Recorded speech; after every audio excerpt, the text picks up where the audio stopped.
Go ahead. No, so I actually read your Forbes article. I'm a member of the Forbes Technology Council as well. Okay, all right. Yeah, I'm new there, so I didn't really. So you're my first actual other member to meet from that perspective. What stood out to me about your article is you introduced a new term that I hadn't heard before, OT, Right. IT OT. You want to talk a Yeah. little bit about what was in your article? Sure. So that was actually, hopefully I can remember. It was about 3 years ago, as I said, when the world was just when really let's say the whole discussion and marketing and big data analytics, all those good things were becoming hot topics. And as I said, I was kind of a little bemused, like reading all this, going like, well, yeah, that's what we do.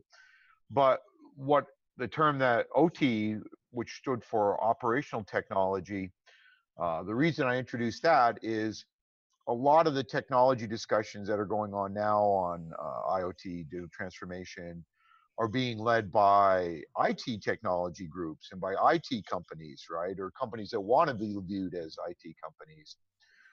Those of us that had been kind of doing this for a long time, if you look at the companies that already have robust systems in place, like the car manufacturing that you mentioned, like a chemical plant, like a power plant, where they have a lot of sensors already, they're already using that data to automate what they're doing.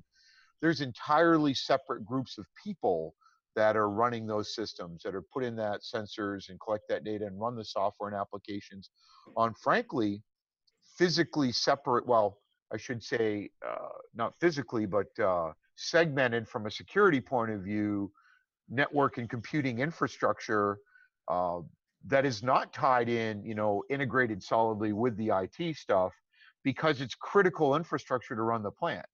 The analogy I always use is, if you're on an airplane, right, I bet you never thought about this, but you probably hope that the systems that are controlling the jet engines and the aircraft controls are separate from the one that's feeding you the movie that happens to kick out all the time, and the flight attendant goes, oh, we'll just reboot it, no big deal, right?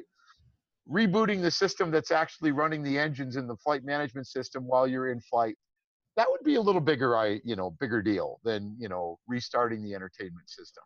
Okay, so in these facilities, the systems that have been doing this critical that have been running the operation are typically been segmented systems run by an entirely separate group of people that we've called OT. That term has risen as we tried to come up with a term to distinguish them from the traditional IT organizations, and that seemed to really fit because what they're doing is operations, right?